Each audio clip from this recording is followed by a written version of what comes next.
So are we.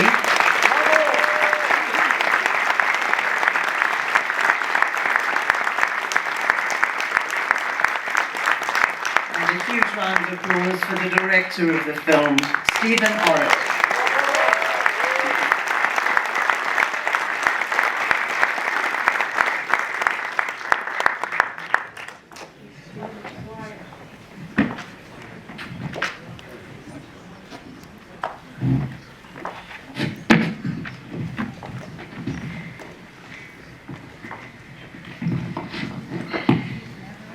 Thank you all for an incredible, moving, and very, very powerful feature film. Mickey, I'd like to start with you. How much of your mother's story did you know growing up? I basically knew most of it, except the part of the farmer. My mother always told me, she said, look, things that happened to me, you don't want to know. And as a son, I accepted that. She didn't want to talk about it, and I didn't want to hear it. So I knew everything but. Stephen, how did you become the teller of this incredible story? Well, Andy and Trotter, who's our other executive producer, and Mickey both serve on the board of the Show Foundation, and they're good friends. And Andy took Mickey over to Ukraine in 2015 to Korets, the town where Sara was from, the village where she hid, and basically retraced her steps. And upon returning from that trip, Andy is a friend of mine, and he and I have a production company together. We've done some documentaries, and he and I were talking, and he said, I just got back from this trip with my friend Mickey, and his mother's survival story was remarkable. And he said, I'll send you the testimony that she gave USC Show Foundation. Take a look, tell me if you think it's something that could be a good basis for a film. And I watched it. It was about an hour and 40 minutes. And I was immediately taken with it. And really not so much as because of the gore or the details that she went into, because she didn't really go that deep into many details, but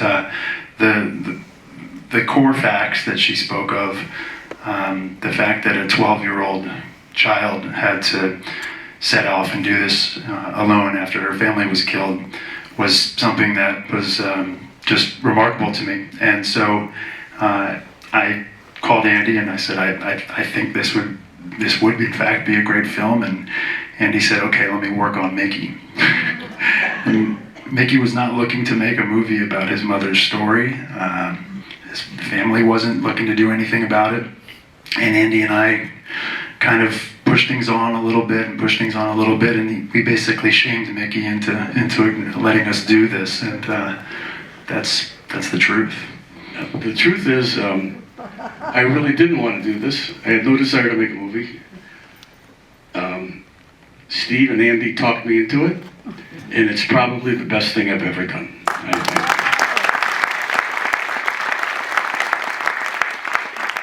Sara, what made you interested to audition for this part? So I've always wanted to be an actress, and I decided to, when I saw some, I think, ad on Facebook, on some email, I decided to go on that audition. It was a very crazy story because at that time I had my knee injury and I didn't prepare for that audition. I couldn't my lines. I sat there with the paper and my lines on it, but the casting director, Nadia Lebik, said to me that she saw something in my eyes. And I told that to my mother. And she was like, Susanna, it's your first audition ever. We're not going to cross the country because someone told you they saw something in your eyes. And after saying that, I think she wanted to cheer me up and told that if they really saw something in you, they're going to call you. And they did. The week later, they called me that if I'm not able to go to other cities in Poland, I can record it by myself at home. So I did that, and then Nadia sent that link to Steven. and that's how we met. And your mother is here with you this evening, so we'd love to recognize and welcome you. Sara Shapiro's testimony from the Shaw Foundation. I did. The whole testimony, an hour and 40 minutes, I guess. I saw it. How much did you know about the Holocaust growing up in Poland? And how did you prepare for this role? I think I knew a lot because in Poland it's still very emotional thing to us, and we still talk about it in our families. I knew stories like that. We learn about it at school and we talk about it in our families. I knew similar stories from my grandparents and their friends, and they were talking about it. We still have some stuff and items, things from people who died during the war. So and I live like an hour by car from Auschwitz in Poland. I've been there twice with Steven and with my school because I live on the South Poland, and it's in my region. It's obligatory for kids to go there with school. So I'm pretty sure that I knew a lot. I mean, Sara's story like surprised me. It amazed me, and how brave she was. But it wasn't that I wasn't aware of the thing that were going on during war. Stephen, you alluded to the challenges in making a Holocaust film. Could you talk to us about the context, the emphasis, the focus that you were trying to achieve? Because there's a tremendous amount in this film that raises many, many issues, just from the choices that people make under these horrendous circumstances, the relationships between different peoples, the roles that they played, the cruelty of which they were capable, but also the kindness and empathy that is sometimes there. But this was a very personal story, and yet it's the context is still is very strong. How did you strike the balance? Well, Andy and Mickey and I early on knew that we had to make a film that was historically accurate. We started consulting with Stephen Smith, the then executive director of the USC Show Foundation, when we were developing the script. We knew that we had a firm foundation of historical accuracy. We consulted with historians here and ethnographers in Eastern Europe, Ukraine, Poland. But I remember when I was a kid, I asked my dad, I must have been 5 or 6 years old, we were watching a war movie, and I said, who are the good guys and who are the bad guys? And my dad, being my dad, if anybody knows him, said, there's no good guys, there's no bad guys in war. And I think people, when they look back on the Holocaust, the war history, it's oftentimes in black and white. And I was inspired to make a film that lived more in the gray area, because the truth is unless we were there in that time, no one knows what decisions we would have made or what choices we would have had to have made. So I thank you for your words. That's something that I really strived to imbue into the film.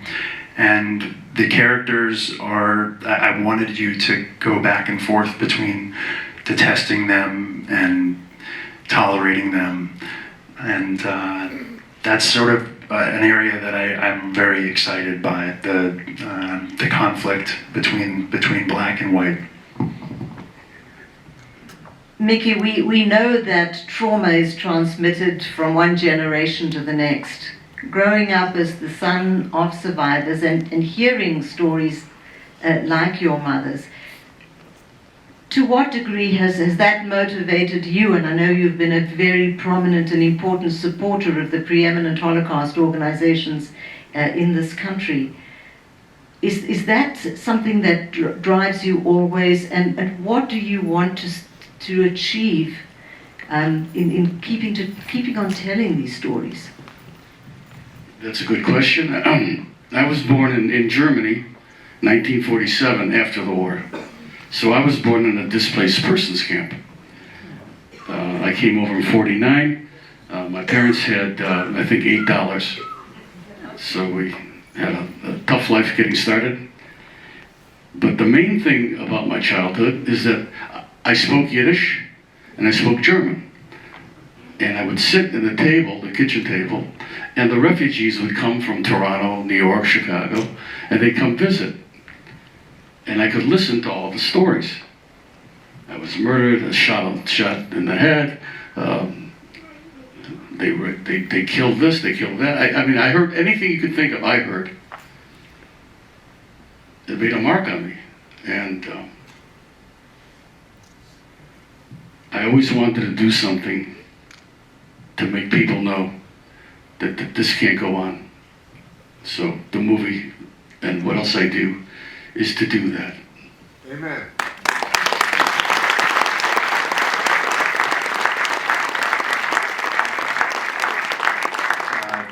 This film is our contribution to Sara's legacy, and to me it's really ultimately it's us all participating in the instructions that her mother gave her the night before they were killed. And her mother says in the scene, "You have to survive, promise me you'll survive, your survival is our revenge."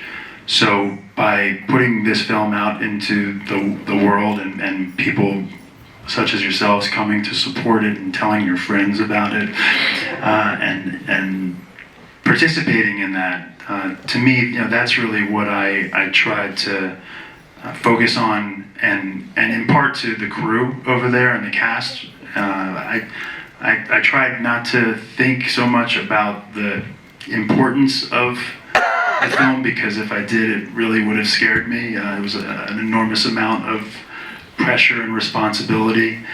I would creep in at moments, and then I would knock it out of my head. And later in life, she got Parkinson's, and she started getting dementia, and she started screaming at night, because all this from the war came back. So she suffered. My mother died at 11. She wasn't alive. But she did live, and she did got live, her but- revenge and fulfilled Yes. her mother's, her But- promise but- to her mother. Her soul, Yeah. her soul was gone. That's very sad. Stephen, if we can go back to the film itself, which is, of course, the focus of tonight's premiere. Can you tell us about the choices of where it was filmed and how you worked with a predominantly foreign crew and tremendous professionals in the field? Yes, we had American producers, Andy and Mickey, an American screenwriter, and myself, but they were only there. We had 47 days of principal photography, and I think they were there for maybe 9. So I was the only American in a crew full of Poles and some actors that were German, Russian, Ukrainian. As I mentioned, we initially thought we were going to film it in Ukraine. There's just more talent in Poland. And we got very fortunate and partnered with a production company in Warsaw, who is kind of like the participant media of Warsaw. And they blessed us. And by doing that, it allowed us to really cut to the head of the line and choose top talent in the Polish industry across the board. So I was surrounded with incredible artists. I was easily the biggest slouch of the group, which is like how I like to play it. And for me, directing is communicating. I'm a good communicator. I communicated to everybody the emotion that I wanted to have in the film, and then let them take it and run with it. So that's why we shot it in Poland. We shot it in a region called Podlasia in northeast Poland. It happens to be one of the only regions in Poland that's not Catholic. Obviously, the church is Orthodox Christian, not Catholic, so we knew we had to shoot and be accurate in that respect. And it's also the most precipitous region, one of the most precipitous regions of Poland. We knew we needed snow.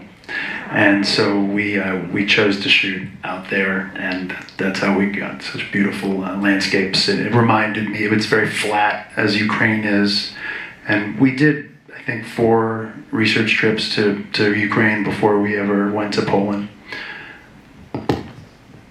I'm sure that there are lots and lots of other questions.